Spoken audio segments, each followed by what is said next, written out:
Okay, hey guys, I am going to try to make this as straightforward as possible.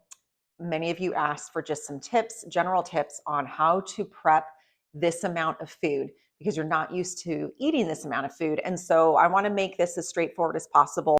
Let me start by saying that the number one thing to consider is if you want to make nutrition simple, the trade off might be that there is a little bit of boredom. And what I mean by that is I think, and especially in light of today's world where we have easy access to a lot of really hyper palatable foods, and then, of course, easier access to dining out, everything from fast food to fast casual to just regular restaurants, the accessibility to go out to eat quite often and eat restaurant food that is always added or cooked with added fats and salt and in some cases sugar, is that in some ways we're accustomed to flavor bombs quite often. And the reality is that if you want to, like I said, make nutrition simple, straightforward, and as easy to adopt as possible, and healthier eating habits easier to adopt as possible, is that you're probably going to best be served by eating a lot of the same meals kind of on repeat. And once you get tired of something, you switch that out and you find a new meal that you like. But the meals are generally going to be pretty straightforward, with the exception of, eating out a couple of times a week, what have you, or cooking a new, one or two new recipes a week that are a little bit more involved. But day to day, we're eating 3 to 4 times a day on average. So multiple times over the course of a week, the majority of your meals will probably be best served for you if you just make them really simple and straightforward.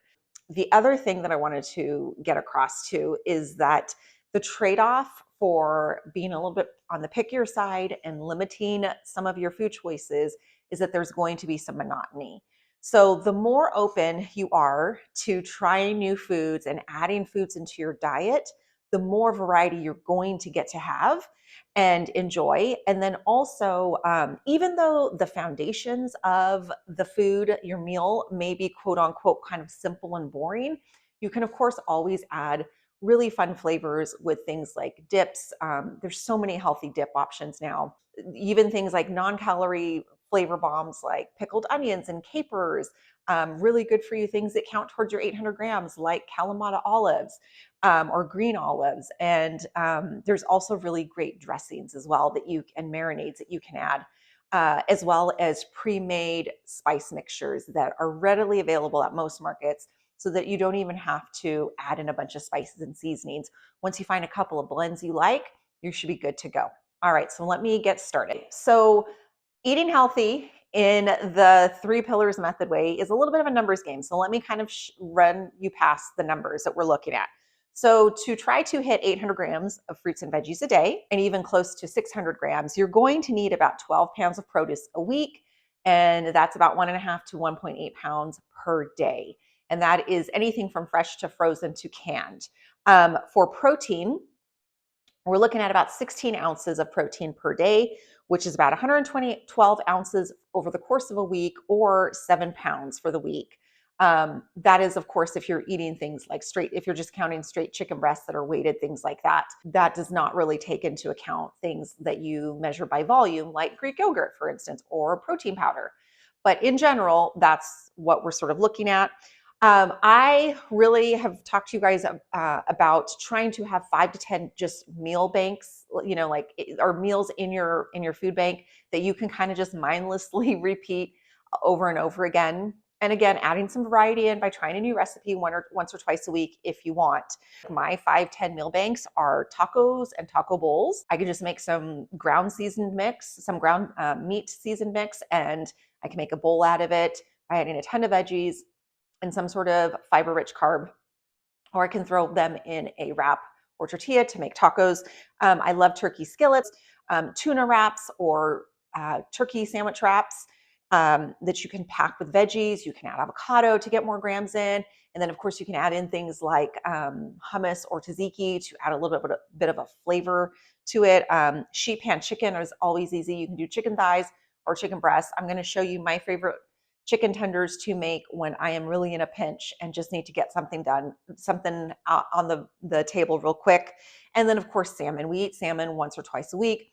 I just bake it in the oven and then I serve it with whatever starches and vegetables that we have handy. Some more numbers for you. I like to think of it this way. You want to have at least 5 protein sources on hand and available to you at any given time in your house. And you want to have a combination of at least 10 produce items that you enjoy between fruits, veggies, potatoes, and legumes. Let me show you a few of my favorites. Okay, so we've got some tofu, some of these on the go, grab and go oikos, Greek yogurts, egg whites, hard boiled eggs, and of course, eggs in the fridge. I've got some turkey sandwich meat that are great to make wraps with. I've got these homemade or pre-made chicken skewers, some tuna, some Fairlife milk that has a bit more protein than normal skim milk. And then I buy this Greek yogurt in bulk. I always buy 3 to 4 at a time. That's one tip I have for you. If you find something you enjoy, a lot of the pasteurized, ultra pasteurized dairy sources now last for several weeks. And so I can go to the store, this particular store that carries this once a month, and I can get 3 or 4 tubs and it's going to last me that whole time. Collagen, this is great to add to drinks or coffee if you just want to get a little dose of protein in. And then, of course, protein powder, some canned tuna. And then these are the little chicken tenders that I enjoy cooking when I'm in a pinch, and I can share with you how to do those. And then also we've got the ground turkey here that I'm going to show you how to make a quick little turkey skillet with. For fruits and veggies, I have a pre-cut watermelon that I cut up on Memorial Day, and then just a lot of fresh fruits and veggies. I've got some frozen corn that I love to add to veggie skillets and turkey skillets. These are fantastic little veggie platters that I pick up at my local Ralph's. I don't get them all the time, but when I'm in a pinch and I'm going to actually be serving people, this was for Memorial Day, I picked up one of these, and then they actually last a few days. And what's nice about them, they have a nice mix of veggies that are really good to eat on their own or that you can roast. So what I'll usually do if we have some left over, I will roast the broccoli and the cauliflower and then just continue to eat the peppers and carrots and radishes fresh. And then we've got some leftover corn on the cob that was made. And then of course some onions, always great to have those on hand. And then potatoes of some form. So I don't actually like spending hours to prep my meals. I know some people really like to carve out 3-4 hours on a day of the week and get a bunch of meal prep done. That just doesn't really work for my family and our lives. So what I prefer to do is just carve out pieces of time here and there where I can to prep some major components like a couple of proteins and some veggies that I know that I eat on a routine basis. And then I sort of wing it the rest of the time and just used either pre-made, like hand or store-bought, excuse me, fruits and veggies that are already prepped and protein sources to fill in the rest. So right now I'm going to show you in a 45-minute time how I can prep about 3 pounds of protein and about 5 pounds of produce in 45 minutes or less.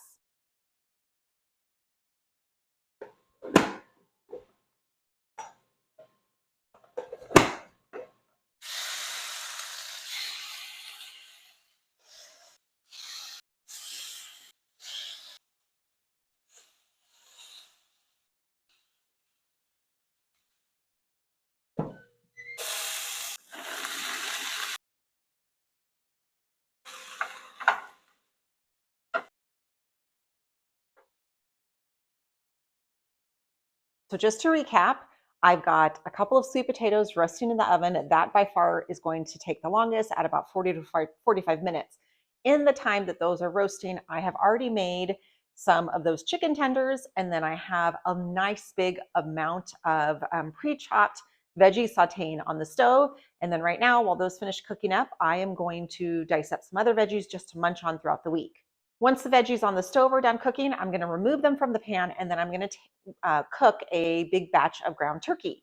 And what you can do is if you have family members that are a little bit more particular about what they like in their ground turkey skillets, you can go ahead and portion out a part of the ground turkey and just serve it as is plain. And then you can take the other portion and add in a bunch of ingredients. I love to add in a can of black beans, a can of diced tomatoes, and then some of that pre-sauteed veggie skillet or veggie mix that I'm cooking up, which, just a reminder, is zucchini, bell peppers, and corn. I might carve out time like this once, maybe twice a week max.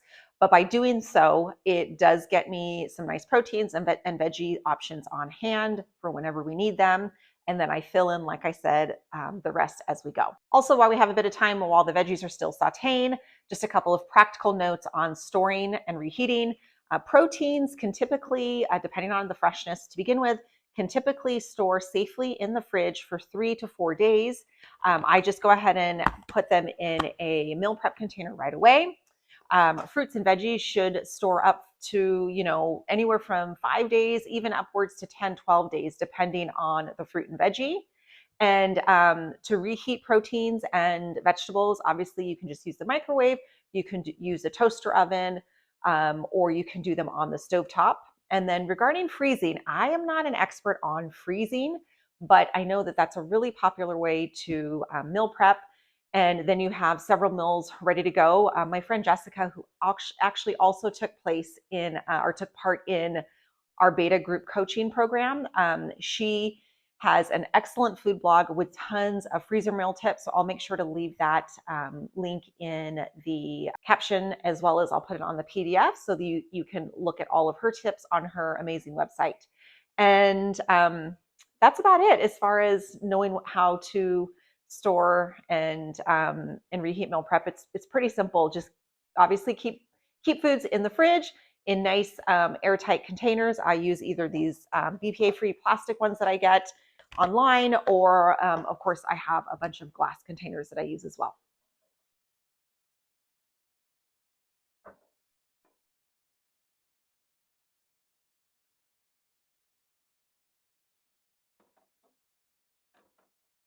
While our ground turkey is cooking, I wanted to share with you a few hacks that I like in order to sneak in some more protein if you need to. Number one, adding protein powder to things like Greek yogurt or your oatmeal or your baked goods is a great way to add in some more protein. Don't feel like this is only to be used to be drank. I mentioned earlier, but adding a scoop of collagen powder to your coffee in the morning, as well as about a quarter cup of high protein milk. That's going to get you about 13 grams of protein in there without even having to give it much thought. Potatoes, potatoes, potatoes. I love to cook with them. You can bake them. You can bake them in the microwave, a russet potato, in under 10 minutes. And you can use it to put ground turkey on top. You can do vegetarian style and do like a nice legume chili, canned chili mix. You can obviously fry them up or pan saute them, air fry them. You can roast them like the sweet potatoes that I'm doing now. There's so many ways to incorporate potatoes, and it's a great way to add satiety and some density to your diet. Adding egg whites to things like your smoothies, pasteurized, of course, to things like your smoothies and your oatmeal is another way to get in more protein into those items that you otherwise may not incorporate. Also, I always add egg whites to my egg scrambles. It increases food volume while also increasing protein without the added fat from the yolk. Adding veggies, diced veggies to any type of ground meat is a fantastic way to add in extra grams. You can also incorporate them and make meatballs out of them. Doing things like pre-chopping and pre-sauteing big batches of vegetables like I'm doing there. I can use that to add them cold into salads, add them into egg scrambles, add them into ground meats, what have you. There's so many different ways that you can incorporate those in. Buying in bulk, like I said earlier, if you find something that you like, especially if it's a ultra pasteurized dairy product, don't be afraid to buy it in bulk. Also, beans. I love adding canned beans to things. You can add canned beans to salads. You can smash them up and spread them in a wrap. You can add them to ground meats. You can add them to stews and chilies and just any type of soup, really. So beans is a great way to add in tons of fiber, protein. Last quick little tip. If you have any of these store-bought yogurt cups, you can take one of these. This one in particular has 15 grams of protein. You can add half of a serving of protein powder, which would get you, in the case of this one, it would get you another 10 grams. So you all, right off the bat, really easily, you get yourself 25 grams of protein in a small amount of food that's not going to make you overly stuffed, but help you hit those protein grams. A few things I want you to keep in mind, and that is nutrition changes do not happen spontaneously. Planning actually helps you to be more successful. And the further you go along, you'll notice that planning helps get you actually a long way. So while you're still getting used to things, think about ahead of time, like think the night before. What are you going to eat? Where are you going to eat? Where will there be limitations to what's available to you? And then what foods exactly are you going to eat that are like within your control that you know that you can either make at home or dine out on? Our lives are busy. That's unlikely going to change anytime soon. So you really start to see how planning ahead is really crucial. And really at the end of the day, sometimes it just comes down to something as simple as at lunch, grabbing the apple or the banana over the bag of chips. And look at this from a growth mindset point of view. You really don't need diet perfection. Diet perfection is really almost like a prison. You really are just trying to establish healthier eating habits. Throughout our 5 weeks together, that's really what we were focusing on, right? I wasn't asking you to follow a strict plan day by day. It was more, what can you do every single day to get yourself closer and closer to these metrics? We're really looking at how can we adopt these like real life solutions that we can implement today and just practice as the days go on throughout our life. So I really want you to ditch the perfectionist mindset and kind of beating yourself up if like a day doesn't go as planned or day doesn't go like you wanted it to. Instead, I want you to adopt a message in your head about that this is a practice. We are practicing adopting healthier habits. You can rest assured, barring any, breakthrough scientific evidence, that the foundations that we talked about throughout these 5 weeks, the 3 pillars, focusing on diet quality, focusing on protein, focusing on getting the right amount of energy to meet your needs, those are all foundational things that you can continue to work on after our 5 weeks together. And you can practice those day in and day out, month by month, year by year. And those foundations will help see you through the rest of your life, basically for 10, 20 years and beyond. So just practice them and just strive to get a little bit better as time goes on. So it sounds like our ground turkey is done. I'm going to go ahead and take that off the stove and just give you a recap of what we ended up prepping in the last 45 minutes. Okay, so let me show you what we managed to prep in the 45 minutes. So I have about 2.5 pounds of ground turkey. I will portion this out and half will keep just plain. And then the other half, I'm going to add some of the delicious veggie scramble or veggie skillet that I made here, which is just mixed veggies of corn, bell pepper, and zucchini. I'll add some of that to the ground turkey, as well as some beans and some diced tomatoes from the can. We made a couple of pounds of the grilled little chicken tenders.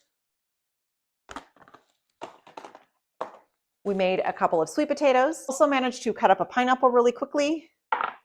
And then I cut up just a bunch of fresh veggies to munch on.